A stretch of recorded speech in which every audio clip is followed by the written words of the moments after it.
Okay, moving right along with our next part here, we're going to get some printed licenses. Whoa, now.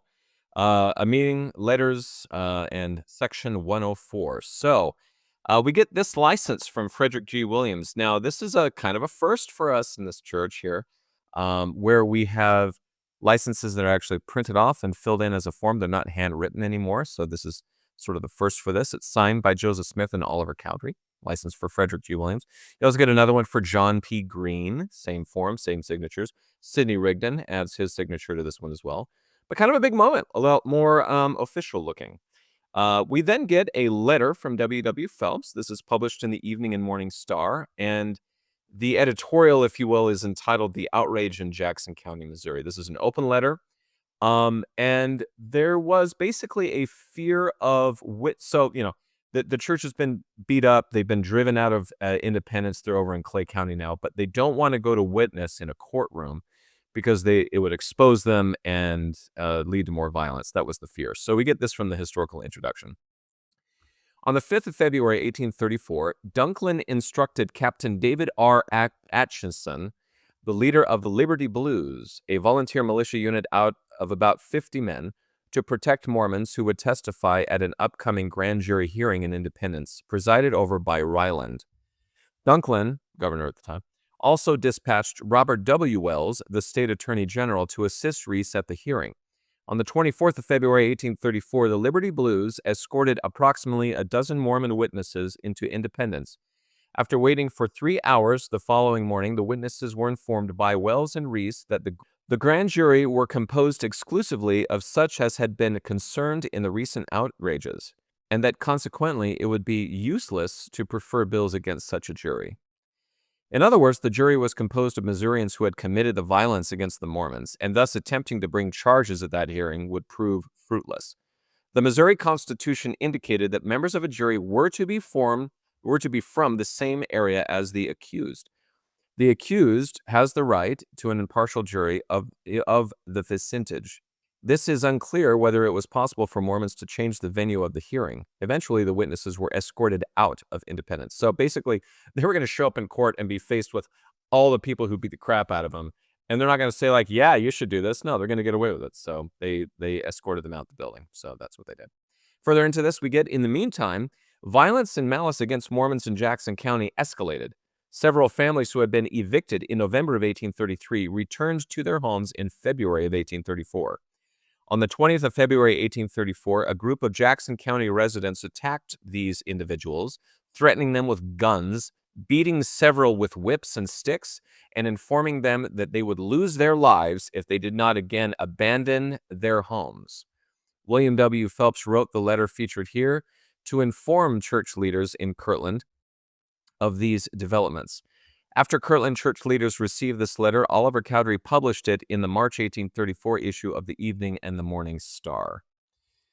So this is my house now, and if you come back here to the house that you own with your title, we're going to kill you, is the general sentiment here. And our juries are made up of the people who are making these threats. So not a very positive situation here for them.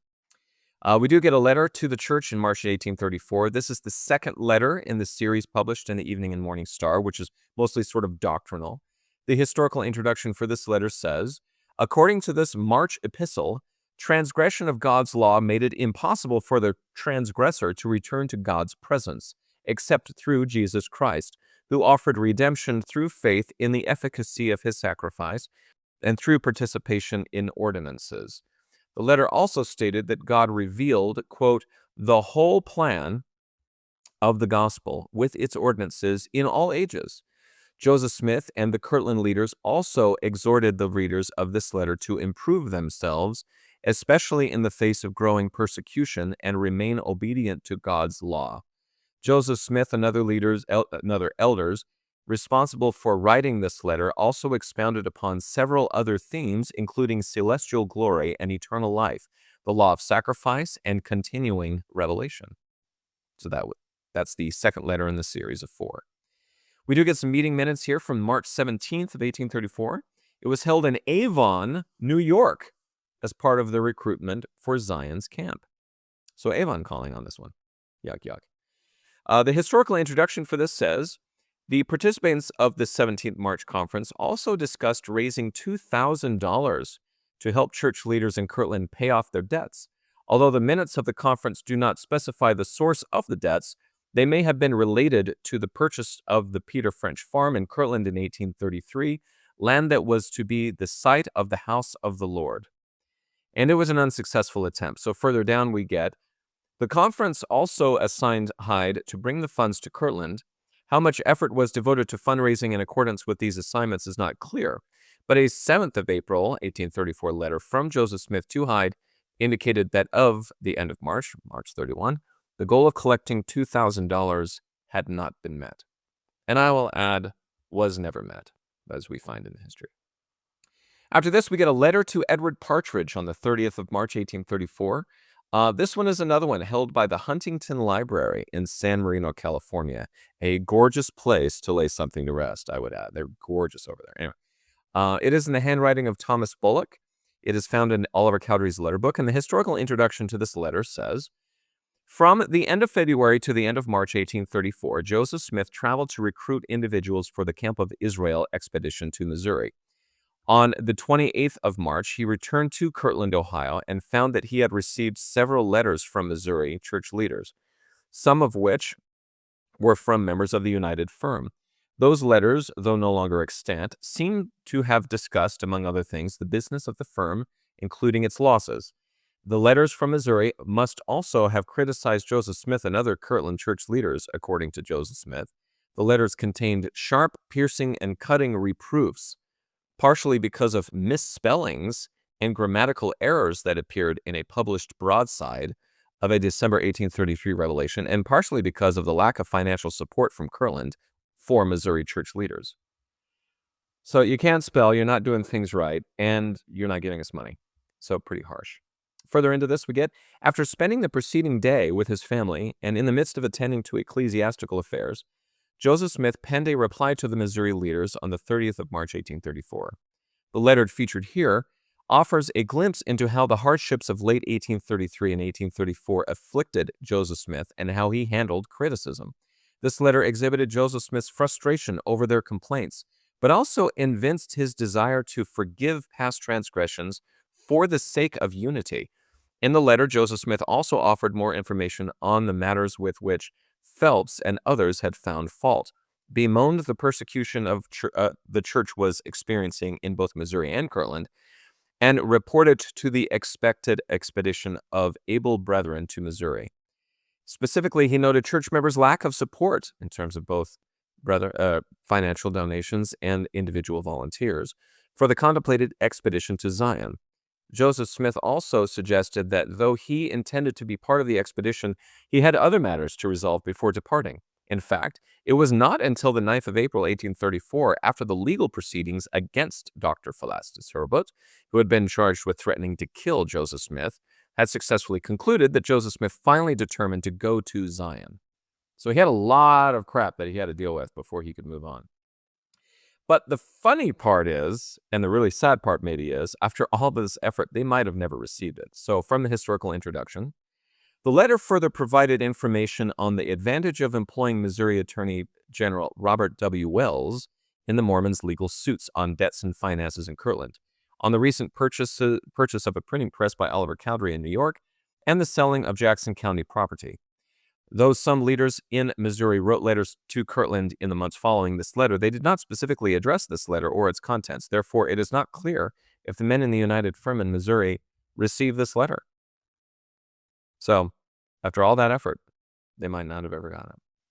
All right, now, welcome to Documents Volume 3. We have now made it through, if you're reading along in the Joseph Smith Papers, Volume 1, Volume 2, and now we're going to start into Documents Volume 3, so that means April of 1834. So let's just dive into this. So here's the meetings from the minutes from the meeting in Kirtland. I'll just read these off to you just to kind of give you a sense of where we are. So it says, Kirtland, April 4th, 1834. This evening, a council of high priests assembled at the house of Brother Joseph Smith, Jr.'s to reconsider the case of Brother George F. James, Brother Joseph Smith, Jr. presiding. Brother George then said that he had often promised to take up his cross and magnify his calling, but had failed.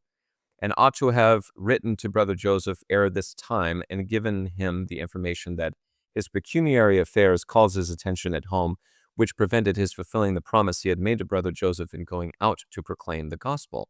And he sincerely asked pardon of the Lord and of his brethren, and particularly Brother Joseph. He also said he was willing to ask the forgiveness of this church.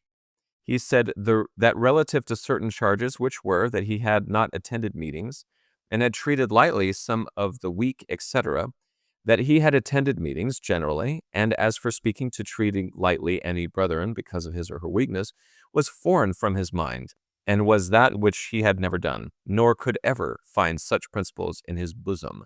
Brother Joseph said he had no hardness. He only wished Brother George to consider this as a chastisement, and that the council were bound to notice his conduct heretofore, but now, if he, Brother George, was willing to walk according to the new covenant, he should have his hand of fellowship. The council then expressed their satisfaction with Brother George's confession, Oliver Cowdery, Clerk of Council. So, people are failing, and Joseph is being forgiving, which I think is, I think that's just kind of the way that things are going, kind of up against the wall and trying to make things work for the sake of unity. After this meeting, we get a letter to Orson Hyde, and the 7th of April, 1834, and the historical introduction from Documents Volume 3 says, on the 7th of April, 1834, Joseph Smith composed this letter to Orson Hyde, who was on a mission for the church in the eastern United States. Hyde was assigned to recruit members to travel to Missouri to help the saints who had been driven from Jackson County. He also assigned to raise money from church members for land purchases in Missouri and for a payment on the Peter French farm in Kirtland, Ohio. So the conference in Avon showed that things were not really working out, and they didn't come up with the money. So Joseph got the bad news and had a group pair with Whitney in the Whitney store with a few others and responded to the letter. So again, from the historical introduction, Joseph Smith then replied to Hyde's letter, expressing disappointment in the lack of success with fundraising, chastising church members for not contributing their means more liberally, and wondering whether the gathering of saints to Missouri from eastern branches should continue, given church members' apparent lack of generosity. Joseph Smith was especially concerned that he would not be able to go to Missouri to help those saints who had been driven out of Jackson County if monetary help was not forthcoming. He also expressed concerns that if he could not go, the entire expedition would fail to materialize.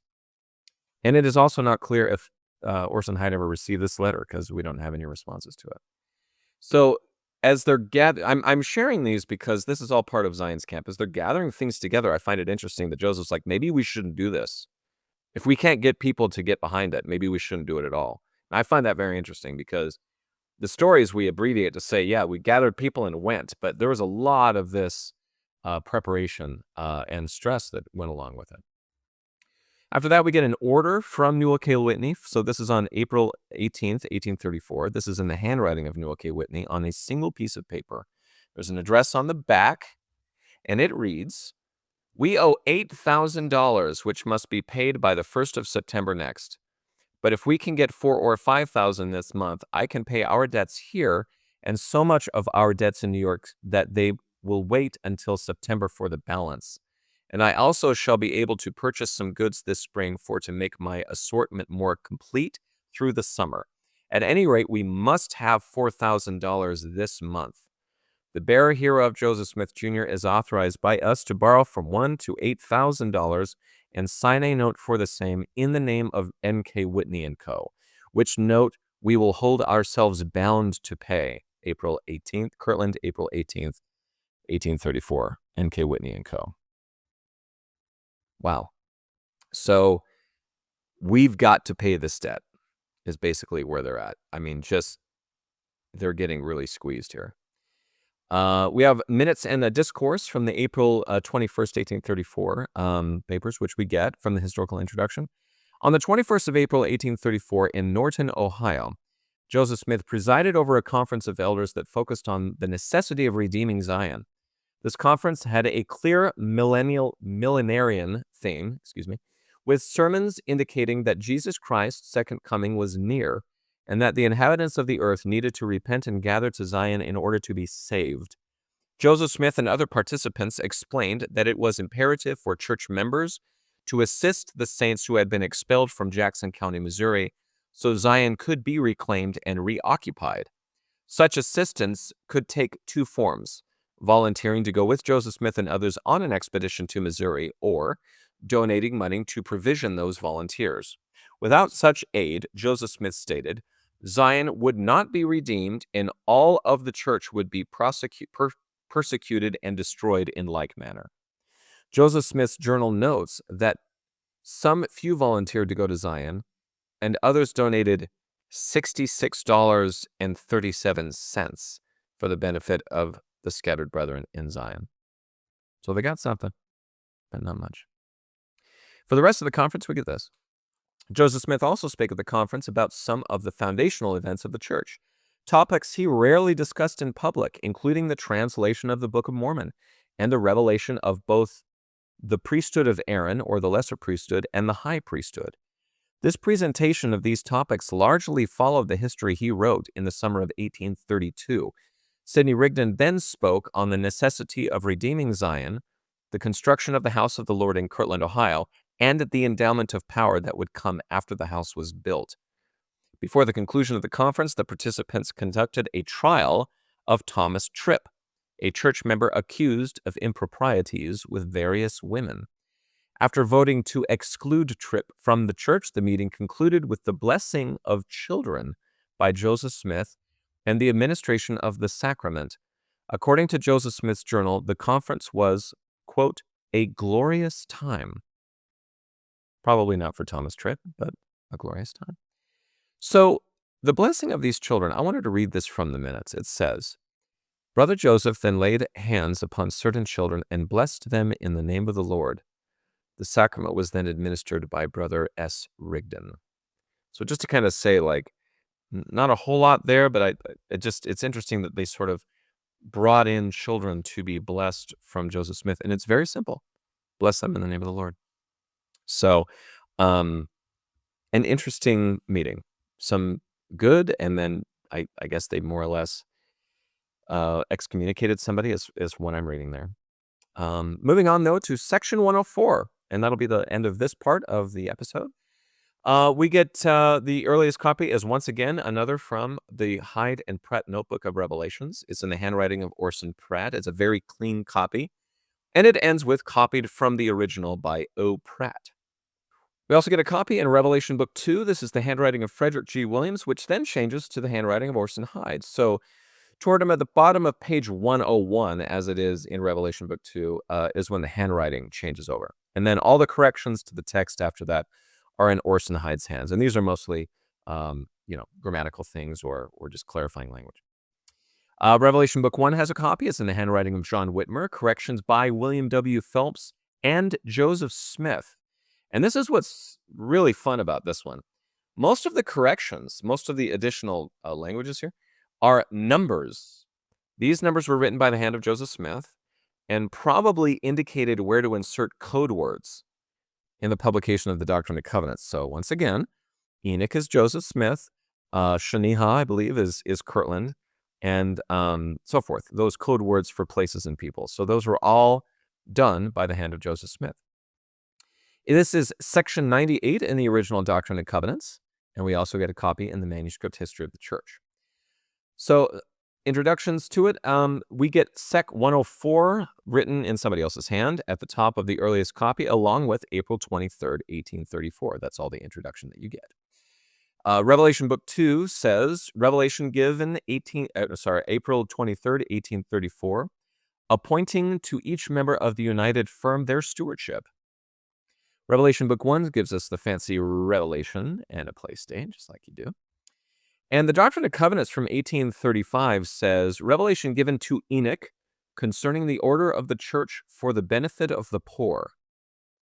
And the manuscript history says, April 22nd, I returned to Kirtland, 23rd, assembled in council with elders Sidney Rigdon, Frederick F.G. Williams, N.K. Whitney, John Johnson, and O. Cowdery, and united in asking the Lord to give Elder Zebedee Coltrane influence over Brother Jacob Myers, and to obtain the money which he has gone to borrow for us, or cause him to come to this place and bring it himself.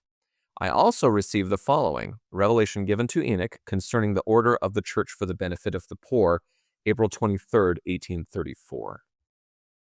We get some changes to the modern section headings of this. So the 1981 version of this says, revelation given to Joseph Smith the prophet, April 23rd, 1834, concerning the united order or the order of the church for the benefit of the poor.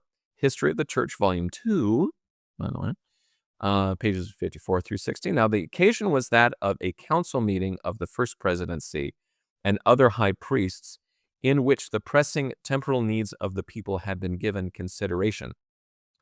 The United Order at Kirtland was to be temporarily dissolved and reorganized, and the properties as stewardships were to be divided among members of the order.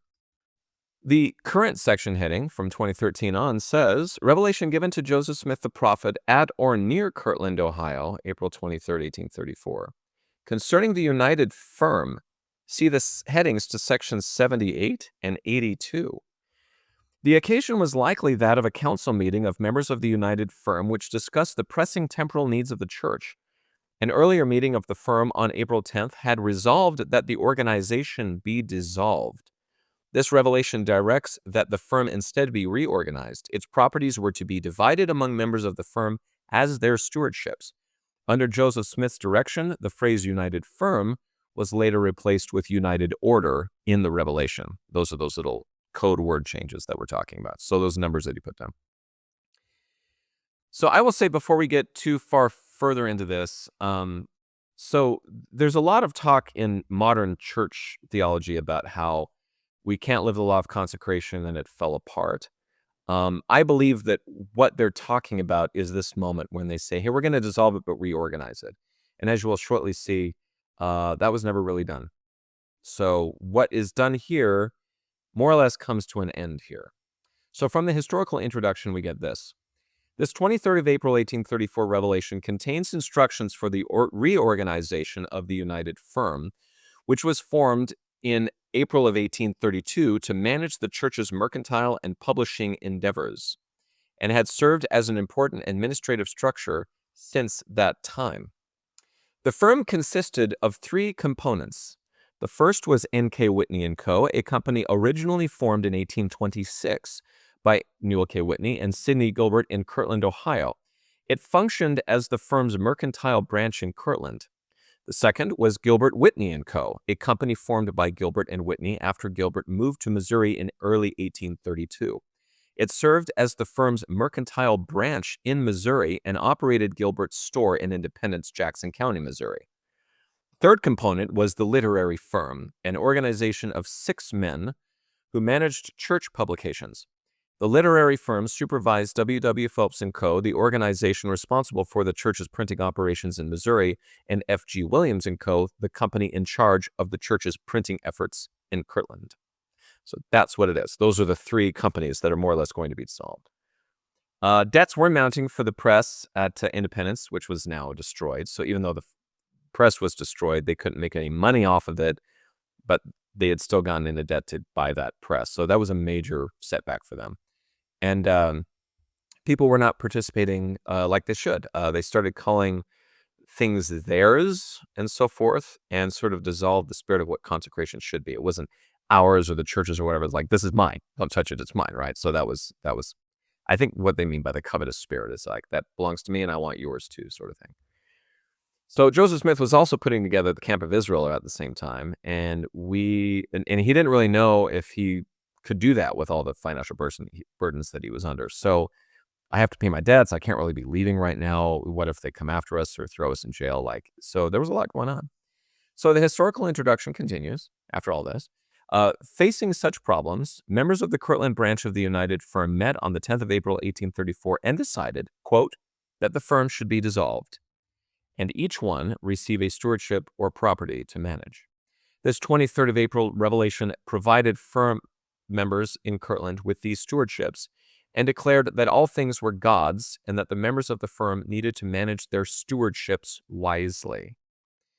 Despite the earlier decision to dissolve the firm, the revelation directed that it instead be reorganized and that the Missouri and Ohio branches be separated. The revelation called for the establishment of 2 treasuries in Ohio, One treasury was to house sacred things that were to be published and the avails or profits from the sale of those publications. Members of the firm were to deposit money gained from the management of their individual stewardships into a second treasury and then draw on these funds to carry out their stewardships. In addition, the revelation authorized members of the firm this once to use their stewardships as collateral for obtaining loans to pay their existing creditors. So everything's getting divided up. And most of what this section is, and I'm going to skip a lot of that, is to say, hey, Frederick G. Williams, this is your stewardship, and, it's going to be given to you as your inheritance and so forth. Do wisely with it. And then there was going to be treasuries set up, and there was going to be all that. And as we will shortly see, none of it happened, and all this kind of went away after this day. So a pretty major moment. So let's get into some content and footnotes. Most of the section footnotes are just scriptures, so we'll skip those. But the revelation does give us a little bit further in. Therefore, if any man shall take of the abundance which I have made, and impart not his portion according to the law of my gospel unto the poor and the needy, he shall with devices lift up his eyes in hell, being in torment. What does that mean? Footnote 6 for this says, a February 1831 revelation giving the laws of the Church of Christ instructed church members to consecrate their property, part of which would be used for the benefit of the poor. Okay, we get that. Footnote 7 for this says, dives, or dives, I guess, is a Latin word for rich man that was used at times as the name of the rich man in the parable Jesus gave in Luke 16:19 through 31. When this revelation was published in the 1835 edition of the Doctrine and Covenants, dives, or dives, was changed to, quote, the wicked. So you're not going to see this. But apparently there's the rich man and Lazarus. And what I was always taught about that little story is like Lazarus is this disgusting, like the dogs are licking his wounds. He's just poor. But he gets a name. He gets Lazarus, and he is taken up into Abraham's bosom, right? The rich man looks up in torment and is just looking for a drop of water, and he doesn't get a name. But apparently, Dives, or Dives, D-I-V-E-S, is a name that was given to him, I guess, traditionally. So, kind of an interesting thing. Further into the text, we get Sidney have appointed unto him the place where he now resides, and the lot of the tannery for his stewardship, for his support while he is laboring in my vineyard. Footnote 9 for this says, Rigdon had worked as a journeyman tanner in Pittsburgh, Pennsylvania, before coming to Ohio in 1826. The tannery described here, located east of the Whitney store, was owned by Arnold Mason and not deeded to Rigdon until May 3rd of 1834. On the 2nd of April, 1833, a council of high priests instructed Ezra Thayer to purchase the tannery.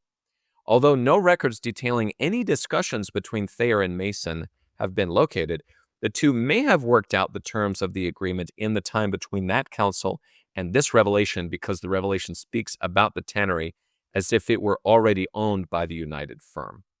And just to say, some people were basically deeded a business to say, hey, generate cash flows for yourself so you can keep going and do the ministry. And I think that's very interesting. But Rigdon was a tanner. So there you go. Further into the revelation we get, and let my servant Martin devote his monies for the printing of my word, according as my servant Joseph shall direct. Footnote 11 says, Harris had earlier sold his farm in New York to fund the printing of the Book of Mormon, which we have talked about at length.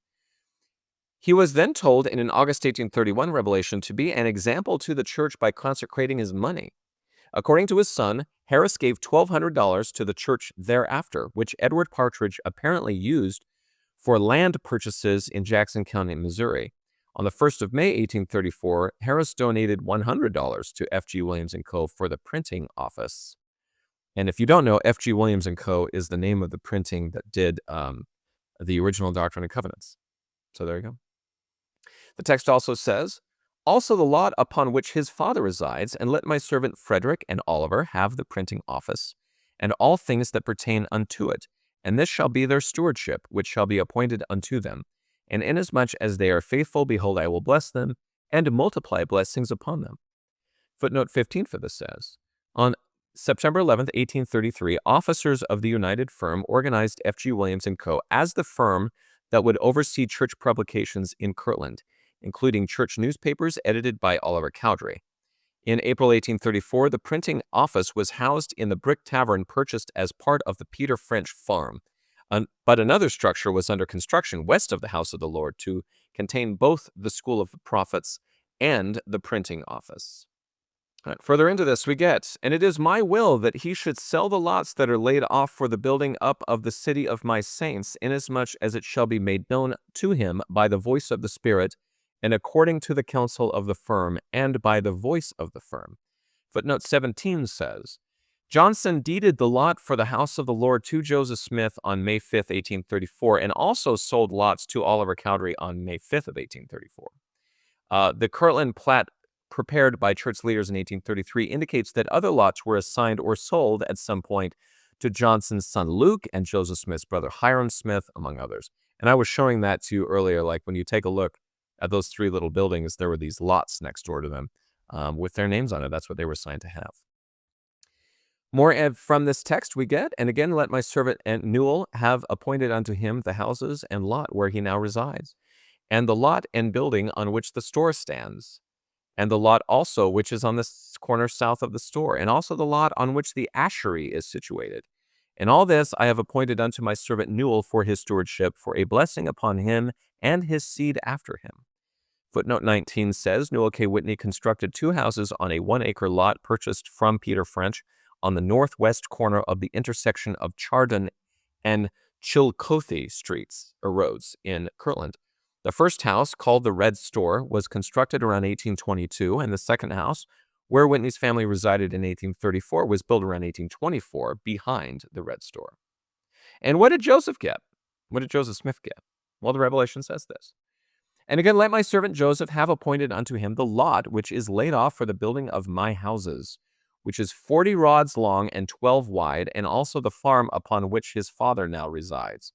And this is the beginning of the stewardship which I have appointed unto him for a blessing upon him and upon his father. Footnote 24 says, the church planned to construct 3 buildings, the house of the Lord, a printing office, and an office building for the church's presidency, on a lot combining some of the land purchased from Peter French and some of the land Frederick G. Williams consecrated to the church after joining the United Firm in March of 1833. And Joseph Sr. was living on that lot at the time. If you remember, he was sort of basically like not really having any place to stay, stayed there and did work around the property. Revelation gives us this, and your brethren, after they are organized, shall be called the United Firm of the city of Zion, and they shall be organized in their own names and in their own name. And they shall do their business in their own name and in their own names, and you shall do your business in your own name and in your own names. So footnote 27 says, no evidence has been located to indicate that the United Firm in either Missouri or Ohio was ever organized in this way, but the individual members of the firm did conduct business in their own names hereafter. Okay, now, blah, blah, blah. All of that being said, this gets down to an enormously important feature of church theology in terms of like this world's goods and the things that we've been given or the callings that we get. We call them stewardships. This is a huge thing even to this day and really dictates a lot of how we operate in the church. So the Revelation says, but verily I say unto you, I have appointed unto you to be stewards over mine house, even stewards. So for the printing of the Revelations, we get, therefore, a commandment I give unto you that you shall take the books of Mormon and also the copyright which shall be secured of the articles and covenants, in which covenants all my commandments, which it is my will should be printed, shall be printed, and it shall be made known unto you. So footnote 28 for this says, in fall of 1831, the decision was made to publish Joseph Smith's Revelations as the Book of Commandments, a project William W. Phelps worked on in Missouri. After the destruction of the Missouri printing office in July of 1833, Oliver Cowdery purchased a new press in the Kirtland printing establishment. By January of 1834, plans were in place to publish the Scriptures, or Joseph Smith's Bible revision in Kirtland. So all of that, and I think we've said this before, even the Evening and Morning Star, the Doctrine and Covenants, all of that came into this new printing press that they were stewards over. And so nobody really owns stuff. And that's kind of the way the Latter-day Saints think of things today. Like, you may have a house, you may have children, and you are to be a good steward. They're not just yours. They are given to you by the Lord. This is kind of the theological idea that we get from this. We get a lot of talk about a treasury. It says, the sacred treasury of the Lord, and a seal shall be kept upon it, that it may be holy and consecrated unto the Lord. Footnote 31 says, no record of the establishment of the treasury at this time has been located. And there's another treasury that's talked about elsewhere. Footnote 32 says, the record of the establishment of this second treasury, or the appointment of a treasurer at this time, has been located. So it never happened. The Revelation finally dictates to us, this is kind of the last thing that we get, behold, I will soften the hearts of those to whom you are in debt, until I shall send means unto you for your deliverance. Therefore, write speedily unto New York, and write according to that which shall be dictated by my Spirit. And I will soften the hearts of those to whom you are in debt, that it shall be taken away out of their minds, and bring affliction upon you. And inasmuch as ye are humble and faithful, and call on my name, behold, I will give you the victory. Footnote 33 for this says, Whitney's 1834 New York account book shows that he made several payments on the New York debts in June and July of 1834. However, the payments totaled only $685, and a considerable amount of money was still owed. So for all intents, I would say, if you want to be binary, every effort that you just heard about failed. So this episode is a lot about a whole lot of planning and a whole lot of work, and they just couldn't come up with it. And that's tough. And this is a really trying time, as you will see. And I want to really lean into that, because in our next part, when we start talking about Zion's camp, you're going to see some major tempers flare up and some pretty incredible stories from that. I think it makes sense. I mean, these people are just having one thing after another that they're planning for and working for just fall on its face, or come up with something meager. So it's a frustrating time. And, there's a lot of things where things work out, but that's just the situation that they're in right now. So what's the aftermath of this whole thing? Well, the historical introduction kind of ends this way. It says, 5 days after this revelation, another revelation provided more instructions for the division and settlement of the united firm, and declared the Kirtland branch of the firm free from the firm in Zion. However, there is no evidence that firm members followed the instructions to establish treasuries and mortgage their stewardships. Instead, it appears that after an initial period in which members of the firm executed deeds for the stewardships, no other action was taken. So they got their stuff, and that's as far as it went.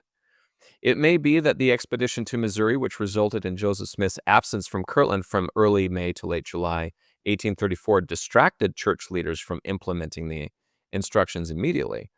Alternatively, leaders may have decided to transfer much of the responsibility for the church's temporal endeavors to other administrative bodies, such as the Kirtland High Council. Whatever the case, the united firm effectively ceased to exist soon after this revelation was dictated.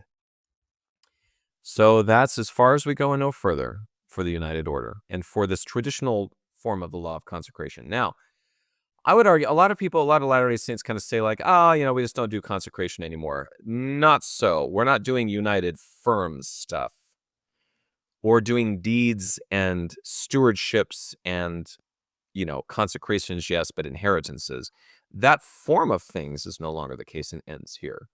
But I hope it maybe gives a little context of why it fell apart. It wasn't just because people are bad.